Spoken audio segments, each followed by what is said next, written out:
Bismillahirrahmanirrahim. Assalamualaikum warahmatullahi wabarakatuh. Alhamdulillah hamdan yaliqu bi jalalihi wa azimi sultanih. Asyhadu an la ilaha illallah wahdahu rabbi la syarikalah wa asyhadu anna Muhammadan abduhu wa rasuluh alladzi la nabiyya wa la rasula ba'dahu amma ba'd. Allahumma inna nas'aluka ilman nafi'an wa na'udzu bika min ilmin la yanfa'. Ya hayyu ya qayyum bi rahmatika nastaghits aslih lana sya'nana kullah wa la takilna ila anfusina tarfata ain. Para hadirin, ikhwati fid din wa akhwat fillah rahimani wa rahimakumullah. Alhamdulillah, pada kesempatan ini insyaallah ta'ala kita akan melanjutkan pembacaan dan juga pembahasan Risalah Tahdzibis Sirah An-Nabawiyah karya Syekh Al-Imam Abu Zakaria Yahya bin Sharaf An-Nawawi Asy-Syafi'i alaihi rahmatullah. Pembahasan berikutnya, qala al-muallif rahimahullahu ta'ala fi akhlaqihi sallallahu alaihi wa alihi wasallam. Pembahasan seputar akhlak Nabi sallallahu alaihi wa alihi wasallam. Taib, hadirin jamaah yang dirahmati Allah. Di sini penulis Al-Imam An-Nawawi rahimahullahu taala menyebutkan banyak sekali contoh-contoh akhlak Nabi yang mulia yang sejatinya itu ringkasan ya dari apa-apa yang telah disebutkan ya di dalam hadis-hadis Nabi sallallahu alaihi wa alihi wasallam. Taib, hadirin jamaah yang dirahmati Allah. Kita akan bacakan qala al-muallif rahimahullahu taala. Beliau sallallahu alaihi wa alihi wasallam adalah orang yang paling dermawan, ajwadun nas bil khair. Beliau itu orang yang paling dermawan dengan kebaikan.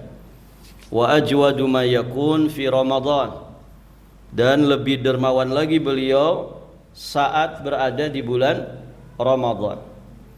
Dan itu disaksikan terutama oleh para istrinya, juga oleh para sahabat Nabi sallallahu alaihi wa alihi wasallam.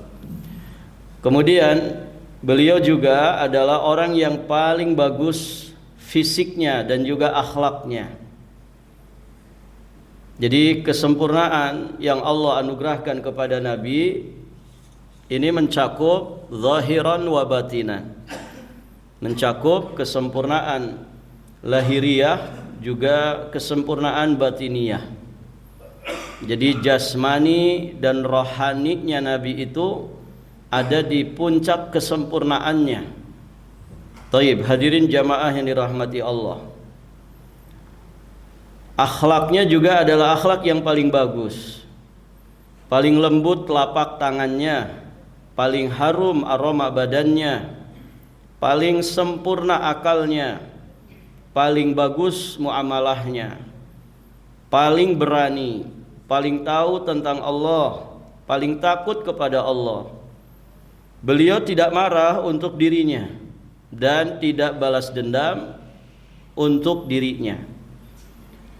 Beliau sallallahu alaihi wasallam hanyalah marah jika kehormatan Allah yang dilanggar. Jadi terkait dengan dirinya, beliau bukan sosok pendendam. Hadirin jamaah yang dirahmati Allah. Beliau tidak marah kalau orang kemudian menyinggung sosok dirinya.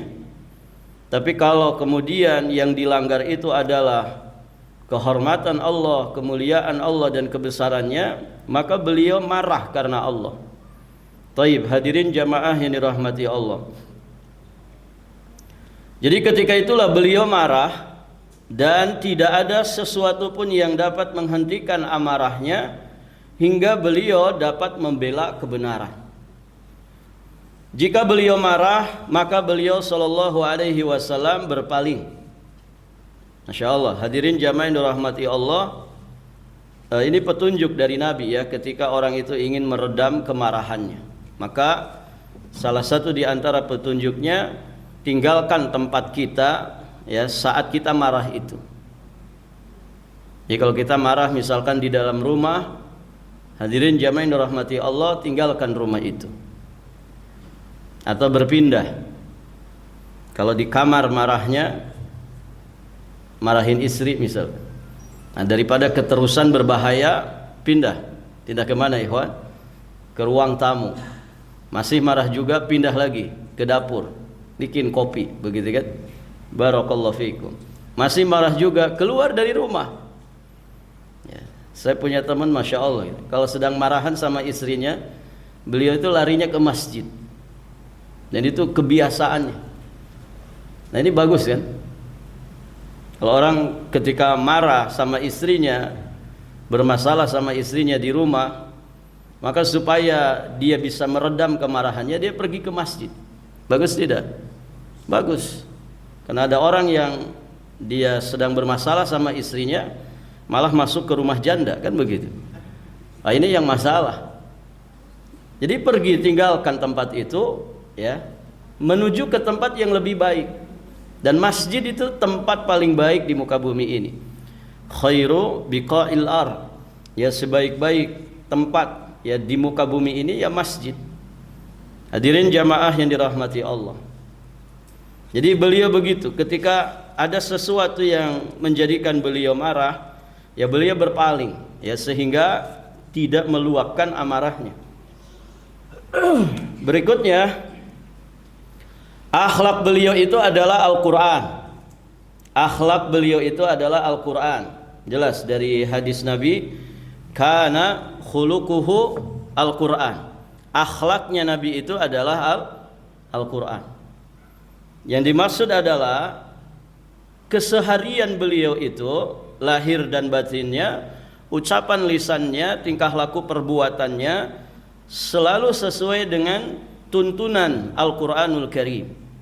Ya, sehingga penjabaran Al-Quran itu ya nampak pada gambaran akhlak beliau dalam kesehariannya. Dan beliau sallallahu alaihi wasallam adalah orang yang sangat bagus tawadhu'nya. Semua kebaikan akhlak itu cerminannya, teladannya ada pada Nabi. Ya, tawadhu itu juga termasuk akhlak yang mulia. Hadirin jamaah yang dirahmati Allah. Orang yang tawadhu pasti selamat dari yang namanya kibr. Orang yang tawadhu pasti selamat dari yang namanya kesombongan, ujub dan takabur. Nabi sallallahu alaihi wasallam juga memenuhi hajat keluarganya. Memenuhi hajat keluarganya. Artinya sosok suami yang bertanggung jawab, menafkahi para istrinya dan juga anak-anaknya. Apa yang dibutuhkan oleh keluarganya, beliau memenuhinya. Ya, walaupun dalam banyak pembahasan, dalam banyak riwayat, beliau itu sangat bersahaja. Ya, sangat bersahaja dalam kehidupannya, namun cukup untuk memenuhi kebutuhan keluarganya. Beliau merendahkan dirinya kepada orang-orang yang lemah. Nah, ini tentu berbeda dengan kebanyakan orang. Ketika ada di hadapan orang yang lemah, ya, orang itu biasanya cenderung merasa tinggi, merasa kuat, alias ujub dan takabur. Nah, Nabi tidak. Ya, beliau juga tawadhu di hadapan kaum du'afa. Kemudian tidaklah beliau diminta sesuatu lalu beliau mengatakan tidak. Jadi kalau diminta sesuatu, beliau selalu mengiyakan. Taib, hadirin jamaah yang dirahmati Allah. Beliau adalah orang yang paling penyantun. Beliau adalah orang yang lebih pemalu daripada gadis dalam pingitannya. Kerabat, orang jauh, orang kuat dan orang lemah bagi beliau adalah sama. Ya, semua makhluk Allah Azza wa Jalla, semua hambanya, dan tentu yang membedakan kualitas seseorang itu adalah ketakwaannya di sisi Allah Subhanahu wa taala. Inna akramakum indallahi atqakum. Jadi kemuliaan, kehormatan seseorang, marwah seseorang itu ya tidak diukur dari harta kekayaannya, pangkat jabatannya, tapi diukur dari ketakwaan hatinya kepada Allah Azza wa Jalla. Beliau tidak pernah mencela makanan sama sekali. Jika beliau menyukainya, maka beliau memakannya, dan jika tidak berselera, maka beliau meninggalkannya. Karena tidak butuh mencela makanan, apalagi mencela makanan yang sudah dimasakin istri berjam-jam. Ya, sudah capek istri masakin masakan, disodorkan ke antum, baru antum caci maki. Masakan apa ini? Kamu loh rumah tangga sama saya 20 tahun, nggak bisa masak-masak juga, gitu. Wah, ini lebih berbahaya para jamaah. Maka dalam ajaran Islam, adab yang diajarkan Nabi, tidak boleh kita itu mencela makanan. Kalau suka dimakan, kalau tidak suka ditinggalkan. Ya, tanpa mencaci, tanpa meremehkan atau mencela makanan. Taib, hadirin jamaah yang dirahmati Allah. Beliau sallallahu alaihi wasallam tidak makan sambil bersandar, tidak pula makan di atas khawan. Khawan itu, hadirin jamaah yang dirahmati Allah, ya dikatakan di sini oleh pentaklik, ya khawan ini barakallahu fikum, dia sesuatu yang tinggi dari permukaan tanah. Ya sering diterjemahkan dengan meja makan. Jadi Nabi sallallahu alaihi wasallam tidak makan di atas meja makan. Berarti makan beliau selalu, kalau tidak di meja makan, berarti di mana? Lesehan. Lesehan di bawah. Taib, hadirin jamaah yang dirahmati Allah. Ada orang di rumahnya punya meja makan harganya puluhan juta, gitu ya. Lengkap dengan pernak-perniknya, hiasannya, mejanya bisa diputar begitu kan, untuk memutar makanan. Masya Allah. Nabi Sayyidul Awwalina wal Akhirin, beliau tidak makan di meja makan, menunjukkan kebersahajaan. Bukan tidak boleh makan di meja makan selama adabnya dipakai, begitu ya, dan tidak melanggar aturan-aturan syariat, batasan-batasan agama. Tidak ada masalah. Namun di sini sedang menunjukkan ya betapa sosok Nabi itu sosok yang sangat bersahaja. Taib para jamaah. Beliau makan apa yang mudah dijangkau dan tidak menolak apapun yang mubah. Beliau menyukai manisan, madu, dan beliau juga sangat menyukai labu. Nabi sallallahu alaihi wasallam bersabda, ni'mal idamu al-khal. Ya, sebaik-baik lauk itu adalah khal, cuka. Ini diriwayatkan oleh Imam Muslim. Kemudian Nabi juga bersabda tentang satu makanan yang menjadi favorit makanan orang-orang Arab, dan kemudian digunakan untuk mengkiaskan tentang keutamaan dari ibunda Aisyah. Beliau menyampaikan, wa fadlu Aisyata 'ala nisa'i ka fadli tsarid 'ala sa'iri ta'am. Keutamaan Aisyah dibandingkan wanita lainnya adalah seperti keutamaan tsarid atas semua makanan. Ya, tsarid itu para jamaah yang dirahmati Allah, roti yang dicampur dengan kuah daging. Ya, barakallahu fikum. Biasanya ya pakai kuah daging. Ini makanan favorit ya. Tsarid itu makanan favoritnya orang-orang Arab. Dan lebih mantap lagi ketika disantap saat berbuka puasa. Tsarid. Taib, hadirin jamaah yang dirahmati Allah. Kemudian bagian dari daging kambing yang paling beliau sukai adalah bagian lengannya. Lengan itu mana? Ya, lengan sini ya. Taib. Kemudian Abu Hurairah radhiyallahu taala anhu mengatakan bahwa Rasulullah sallallahu alaihi wasallam meninggalkan dunia dalam keadaan tidak kenyang dari roti gandum, karena beliau tidak punya. Pernah beliau sebulan atau 2 bulan api tidak dinyalakan di rumahnya. Ya. api tidak dinyalakan di rumahnya. Suatu ketika juga ketika Nabi pulang dari masjid selesai sholat subuh, barakallahu fikum, bertanya kepada Ibunda Aisyah, apa yang ada di rumah kita? Ya, kata Ibunda Aisyah, aswadan, ya cuman ada 2 yang hitam. Maksudnya adalah kurma dan air putih saja. Artinya kebersahajaan Nabi yang sangat luar biasa. Dan para jamaah, Imam An-Nawawi rahimahullahu taala dalam kitabnya Riyadhus Shalihin, beliau punya bab tentang masalah ini, dan hadis-hadis yang dibawakan itu panjang sekali. Maksudnya banyak sekali. Ya. Hadis bab tentang kebersahajaan Nabi. Ya, keutamaan lapar, kemudian kebersahajaan Nabi dalam makanan, minuman, pakaian. Nah, itu beliau membawakan hadis-hadis, riwayat-riwayat yang banyak ya di dalam bab itu. Dan bisa kita merujuk ya ke kitabnya, kitab Riyadhus Shalihin yang juga ditulis oleh Imam An-Nawawi. Nah, ini kebersahajaan Nabi. Beliau makan hadiah namun tidak makan sedekah. Jadi kalau beliau dikasih sedekah, hadirin jamaah yang dirahmati Allah, beliau larang untuk dirinya juga untuk ahlu baitnya.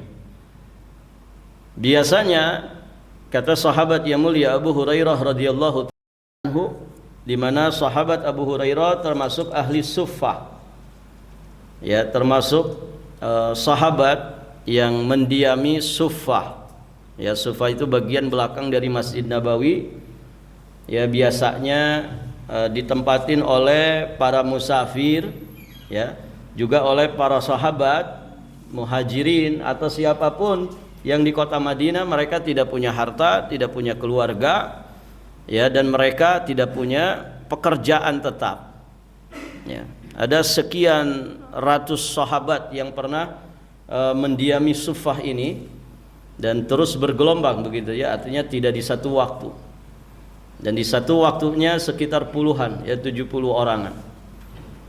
Nah, Abu Hurairah cerita, Nabi itu kalau dapat sedekah, beliau bawa sedekahnya itu ke ahli suffah untuk kemudian dibagi-bagikan kepada ahli suffah, dan beliau tidak memakannya. Pun demikian saat beliau mendapatkan hadiah. Kalau beliau mendapatkan hadiah, juga beliau perhatian sekali kepada ahli suffah ini.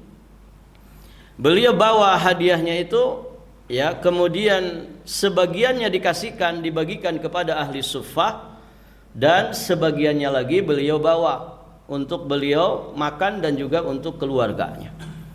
Begitu para jamaah. Jadi masya Allah, beliau tetap menjadi yang terdepan, menjadi teladan, ya, terkait dengan masalah berbagi. Dan beliaunya sangat bersahaja, gitu ya. Tapi berbaginya luar biasa. Hadirin jamaah yang dirahmati Allah, beliau juga biasa memperbaiki sandal sendiri, kemudian menambal pakaian. Beliau juga menjenguk orang sakit, ya, bahkan ada Yahudi yang dijenguk oleh beliau sampai kemudian akhirnya masuk Islam. Beliau memenuhi undangan siapapun, apakah itu undangan orang kaya ataupun orang miskin, ya, tidak pilih-pilih begitu ya. Kalau undangan itu undangan orang miskin misalnya, biasanya makanannya nggak enak-enak gitu, cateringnya catering murahan, akhirnya nggak mau datang gitu. Tapi kalau yang ngundang orang kaya, barakallahu fikum, ini masakannya pasti enak, akhirnya datang. Nggak pilih-pilih begitu ya, selama undangan itu undangan yang barakallahu fikum, tidak ada kemungkaran di dalamnya, maka apakah orang kaya ataukah orang miskin, Nabi selalu menghadirinya. Taib, hadirin jamaah yang dirahmati Allah. Orang rendahan maupun bangsawan, ketika mengundang beliau juga selalu menghadirinya. Apakah orang biasa ataukah orang yang dikatakan bangsawan, dan beliau tidak menghinakan seorang pun. Terkadang beliau duduk dengan korfasa. Ya, korfasa ini duduk dengan kedua buah pinggulnya dan menempelkan kedua pahanya pada perutnya serta meletakkan kedua tangannya pada kedua betisnya. Ada yang bisa praktekkan duduknya? Coba perhatikan. Qarfasa ini. Duduk dengan kedua buah pinggulnya dan menempelkan kedua pahanya pada perutnya serta meletakkan kedua tangannya kepada kedua betisnya. Ada yang mau praktekkan? Nah, begitu. Ya. Jadi nempel pahanya ke perut gitu. Nempel pahanya ke perut. Ya, apa kalau di kita namanya apa? Duduk kayak gitu tuh. Begini. Nah, begitu, Pak. Dan itu duduk kayak gitu tuh nikmat banget memang, ya. Taib, para jamaah yang dirahmati Allah, ya. Perutnya harus selangsing dulu ya. Kalau perutnya nonjol ke depan nih nggak bisa nempel paha. Baik, hadirin jamaah yang dirahmati Allah. Nah, itu qarfasa. Terkadang beliau juga bersila ya layaknya atau umumnya orang duduk. Beliau bersandar di beberapa waktu. Di banyak waktu atau sebagian besarnya beliau duduk ihtiba. Nah, ihtiba juga mirip ya. Menghimpun punggung dan kedua betisnya dengan kedua tangannya, mirip dengan yang tadi ihtiba, ya. Taib, hadirin jamaah yang dirahmati Allah, ihtiba dan qarfasa itu mirip. Kalau di Arab para jamaah biasanya ada orang jual kain lingkaran begitu. Itu biasanya dipakai untuk duduk kayak gitu, tapi nggak pakai tangan modelnya, pakai kain saja. Ya, apa ya namanya lupa anak. Pernah beli, ada yang jual waktu itu di Samarinda, gitu ya. Apa itu namanya? Oh, lupa namanya. Nah, di sana biasa ya orang pakai begitu. Ya lagi taklim, dengerin taklim atau dengerin kajian-kajian, ya mereka duduk seperti itu. Jadi di kainnya segini saja mungkin lebarnya, tapi dia melingkar. Sebagiannya pakai rajutan-rajutan. Nah, nanti dimasukkan begitu. Jadi kalau nggak pakai itu kan kita pakai tangan. Nah, karena ada kain itu nggak usah pakai tangan. Jadi mereka bisa nulis sambil duduk seperti itu. Taib, hadirin jamaah yang dirahmati Allah. Beliau makan dengan 3 jarinya dan menjilatinya, dan bernafas saat minum pada bejana 3 kali di luar bejana. Jadi ketika minum itu tidak langsung gulokok dengan durasi yang panjang, tidak. Tapi beliau minum berapa teguk kemudian dilepas bejananya dan bernafas ya di luar bejana, kemudian minum lagi begitu. Taib, para jamaah yang dirahmati Allah. Beliau berbicara dengan jawami'ul kalim. Jawami'ul kalim maksudnya adalah kata-kata yang ringkas tapi padat makna. Beliau mengulangi perkataan 3 kali supaya dipahami.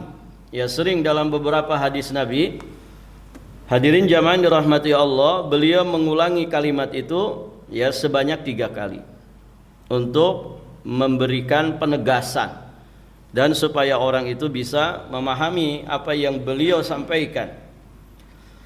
Kata-katanya jelas, bisa dipahami oleh siapapun yang mendengarnya. Jadi vokalnya bagus, begitu ya. Artikulasinya bagus. Pokoknya enak kalau didengar ketika beliau menyampaikan sesuatu. Dan gampang diserap, mudah dipahami oleh siapapun yang mendengarnya.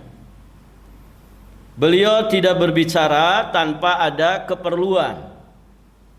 Karena ya orang kalau banyak bicara tanpa memiliki kebutuhan, maka biasanya banyak kesalahannya. Man katsura kalamuhu katsura malamuhu. Orang yang banyak ngomong itu biasanya banyak celaknya. Dan seringkali orang itu kalau banyak ngomong ya jadinya tong kosong nyaring bunyinya. Taib. Para jamaah yang dirahmati Allah. Ya apalagi ya orang-orang di zaman sekarang banyak yang punya hobi jadi komentator. Ya semua dikomen, ya semua dikomenin. Apapun itu. Padahal dia tidak punya kapasitas untuk berkomentar. Hadirin jamaah yang dirahmati Allah. Kemudian berikutnya Imam An-Nawawi juga menjelaskan Beliau tidak duduk dan berdiri kecuali dalam keadaan berzikir kepada Allah. Ibunda Aisyah juga menjelaskan tentang itu. Karena Rasulullah sallallahu alaihi wasallam yadhkuru fi kulli ahyani, yadhkurullah taala fi kulli ahyani. Nabi itu selalu berzikir dalam setiap keadaan dan kondisinya. Maka di sini dikatakan tidak duduk beliau, tidaklah berdiri beranjak beliau kecuali selalu berzikir kepada Allah. Beliau juga menunggang kuda, menunggang unta, menunggang keledai dan juga bigha. Ini semua jenis kendaraan di masa itu. Tentu yang paling mewah yang mana? Kuda dan unta. Kuda dan unta. Hadirin jamaah, Masya Allah ya, tadi siang mungkin saya tidak sengaja melihat satu postingan di beranda HP gitu. Ternyata ada di Indonesia sudah ada yang ternak unta, Pak, di Mojokerto kalau tidak salah itu sudah ada 5 untanya, Masya Allah. Dan itu postingan beberapa hari yang lalu. Dan Masya Allah, untanya sehat-sehat. Ya, pas diwawancarai peternaknya ini, harganya berapa? Itu masih belum genap 5 tahun. Jadi mungkin tahun depan baru bisa untuk dijadikan hewan kurban. Karena unta itu kan untuk syarat umurnya itu yang genap 5 tahun. Yang genap 5 tahun. Jadi itu baru 4 tahun setengah yang paling besar. Ada 5 ekor dan nanti katanya mau datang lagi, mau didatangkan lagi. Dan selanjutnya akan diternak. Jadi yang jantannya 1, yang betinanya ada 4. Nanti mau datang lagi, didatangkan jantan supaya berjodoh semua. Artinya betinanya ada jantannya. Dan tahun depan insya Allah sudah bisa dipakai kurban. Dan sudah ada orang yang sudah mengincar. Karena belum cukup umur, jadi belum bisa dikurbankan. Dan itu sudah berlangsung setahunan lebih. Masya Allah. Hadirin jamaah yang dirahmati Allah. Antum tahu harganya berapa? Anda juga baru tahu harga unta segitu mahalnya. Ini berapa harganya? Ya ini yang segede gini aja, kalau mau ada yang beli gitu, kami lepas 200 juta sekian. Insya Allah. Ternyata mahal gitu. Mahal ikhwan. Itu kalau sapi jadi berapa ekor itu? Ya. Kalau sapi harga 20, jadi berapa itu? 10 ekor. Makanya kan pantas Nabi itu mengurutkan kan, yang paling istimewa itu dari kurban adalah kurban unta, ya. Kemudian kurban sapi, baru kemudian kurban kambing. Dan Masya Allah ada hikmah tersendiri. Kenapa ada syarat umur? Unta harus genap 5 tahun, sapi harus genap 2 tahun, ya, sedangkan kambing harus genap 1 tahun untuk kambing kacang. Untuk domba boleh yang sudah genap 6 bulan. Nah ternyata dijelaskan di dalam kitab Tauhidul Ahkam oleh Syekh Al-Bassam rahimahullahu ta'ala, salah satu hikmahnya apa? Kenapa ada syarat? Ada syarat batasan umur. Ternyata salah satu hikmahnya, umur-umur tadi yang menjadi batasan dari syarat untuk dikurbankan, itulah umur-umur yang daging si binatang ini itu sudah melewati masa fase daging lunak dan belum sampai ke daging alot. Bisa dipahami ini? Jadi domba itu kalau sudah usia 6 bulan, genap 6 bulan, maka dagingnya itu daging yang paling enak untuk disantap. Kambing ya yang sudah genap 1 tahun, sapi yang sudah genap 2 tahun, unta yang sudah genap 5 tahun. Karena dagingnya di fase usia itu sudah melewati fase daging lunak dan belum sampai ke daging alot. Artinya, Masya Allah, ini keagungan Allah Azza wa Jalla, pencipta ya binatang ini, begitu ya, pencipta makhluk semuanya termasuk binatang yang kemudian menjadi fasilitas ibadah bagi para hambanya. Ternyata dengan ketetapan Allah ini luar biasa. Disitulah ternyata usia binatang-binatang tadi untuk disantap dagingnya dalam keadaan yang paling enak dan lezat di usia itu. Hadirin jamaah yang dirahmati Allah. Nah, barangkali di sini jamaah ada yang mau kurban unta kan? Nanti kita bisa survei dulu ke Mojokerto. Tempatnya antum ya? Ah, bukan. Di mana? Oh, Ustaz Alfi Mojokerto ya. Cuman nama daerahnya apa itu enggak tahu. Dan itu Masya Allah. Jadi peternaknya itu Pak, dia punya larutan tersendiri, punya apa ya istilahnya, pakan yang hasil olahan sendiri. Jadi sudah punya pelet pakan yang hasil olahan sendiri. Kata beliau bisa beli, katanya ada beli, cuman mahal. Jadi kami ngolah sendiri dan Masya Allah sehat-sehat itu untanya Pak. Nah ini menarik ya, kalau di Balikpapan, kan Balikpapan panas juga, mirip-mirip Saudi lah ya. Barangkali ada yang minat ternak gitu kan. Nah itu bisa dicoba Pak. Artinya kan memfasilitasi orang-orang yang mohon maaf ya mungkin kelebihan duit gitu ya, bosen kurbannya sapi terus itu. Ya kali-kali pengen unta kan begitu. Daripada jauh-jauh ke Saudi kan, kalau ada yang ternak kan bisa jadi fasilitas. Nah itu para jamaah. Cuman ya bikin geleng juga ini, bikin geleng-geleng kepala harganya 200 sekian juta. Hadirin jamaah yang dirahmati Allah. Ya kalau duit antum triliunan kan, duit segitu tuh kayak recehan aja kan. Hadirin jamaah yang dirahmati Allah. Itu ya. Baik. Tapi di sini bukan triliuner ya. Kelihatan wajah-wajahnya. Baik para jamaah. Ya miliuner lah, nggak apa-apa, miliuner. Kita lanjutkan. Jadi beliau menunggang kuda, menunggang unta, keledai dan juga bigol. Ya bigol itu peranakan dari kuda dan keledai. Jadi kalau kuda dan keledai dikawinkan, disilangkan, maka anaknya menjadi bigol. Jadi ini semua jenis kendaraan di masa itu. Nabi pernah menungganginya. Kuda, pernah menunggangi kuda? Ada yang seumur hidupnya belum naik kuda? Andong nggak langsung, kalau andong kan di gerobaknya ya. Naik kuda, seru Pak naik kuda itu Pak ya, dan memang butuh energi ya, naik kuda itu harus paham ini. Sekarang kan banyak orang yang mainan kuda ya. Barakallahu fikum ya.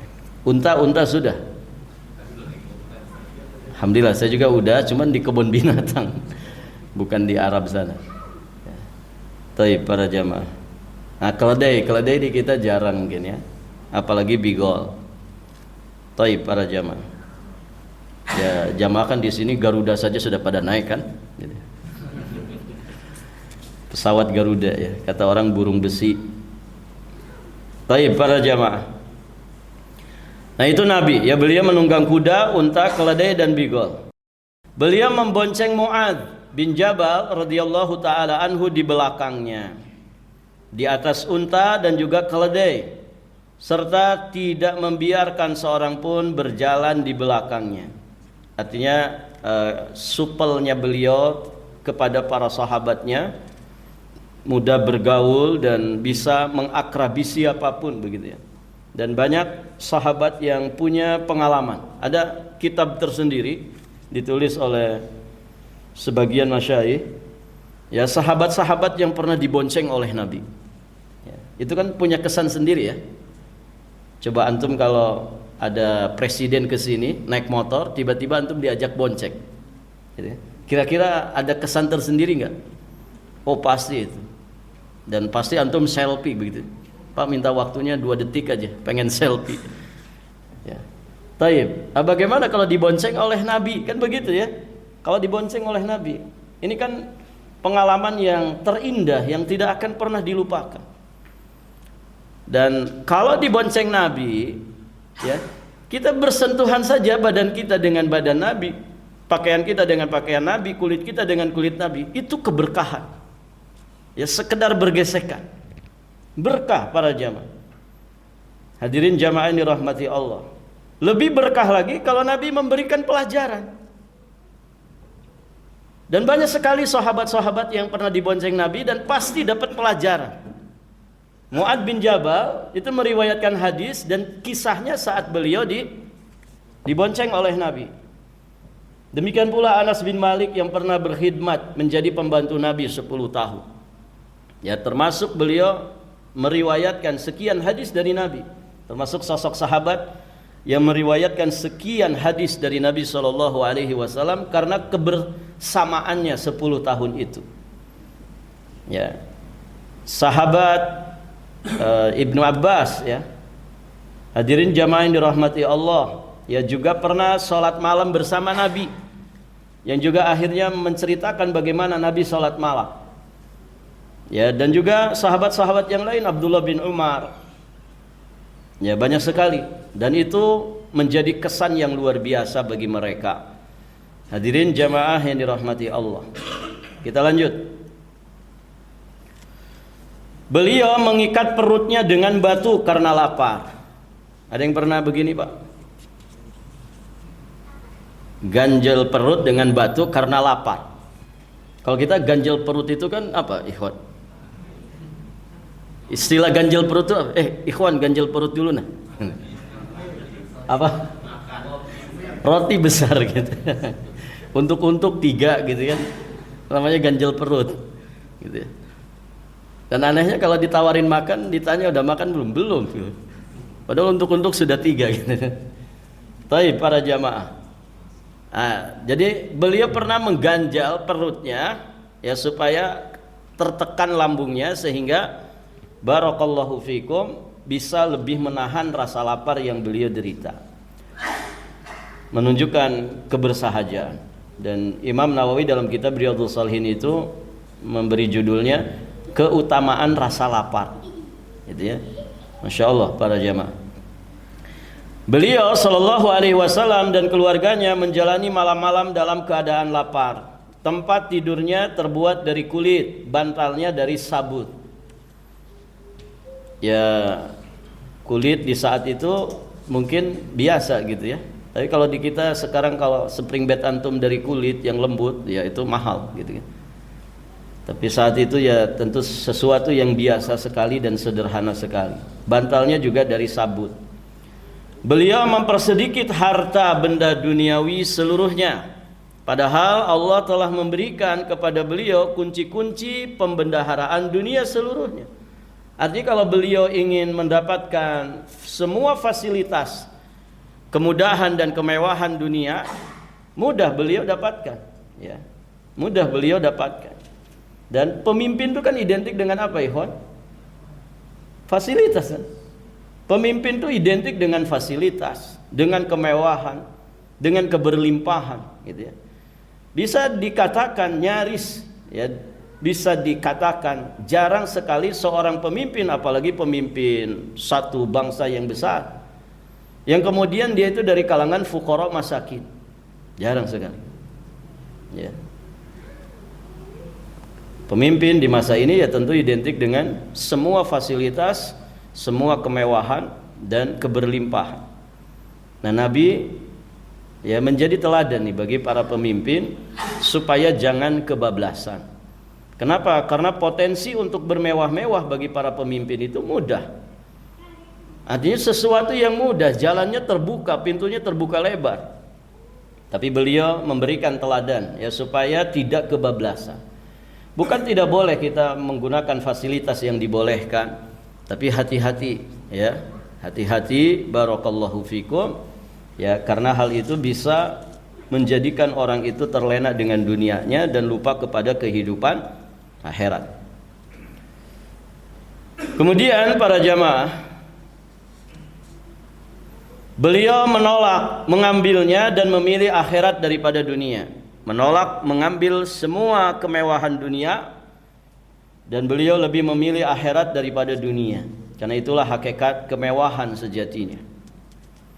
Beliau banyak berzikir, senantiasa berfikir. Tawanya yang paling sering itu adalah berupa senyuman. Tertawa di beberapa waktu hingga tampak gigi taringnya. Beliau menyukai parfum. Jadi kalau kita suka parfum itu bagus para jamaah. Yang penting jangan berlebihan ya. Berlebihan tuh jangan gini. Beli parfum yang jutaan bisa, tapi ngasih resiko dapur ke istri pelit. Nah itu tidak boleh. Ya, karena parfum ini sejatinya bukan kebutuhan pokok. Ya. Kan kita tetap bisa menyukai parfum walaupun dengan parfum yang lebih murah, kan tidak masalah. Yang penting harumnya, kan begitu. Yang penting harumnya. Taib, hadirin jamaah yang dirahmati Allah.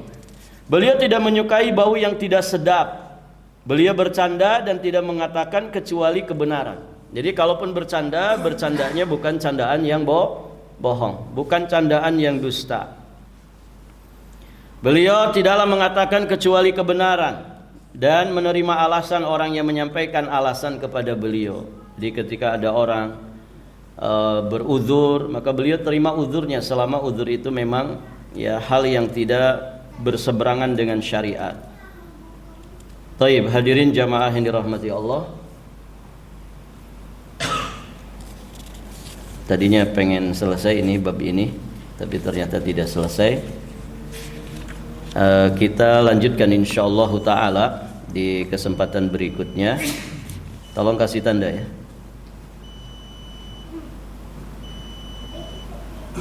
Berikutnya nanti Imam An-Nawawi menjelaskan satu ayat yang di dalamnya terhimpun beberapa karakteristik atau sifat mulia akhlakul karimah yang ada pada Nabi sallallahu alaihi wasallam.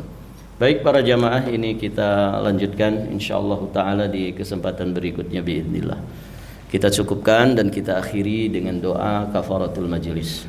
Subhanakallahumma wa bihamdik asyhadu an la ilaha illa anta astaghfiruka wa atubu ilaik.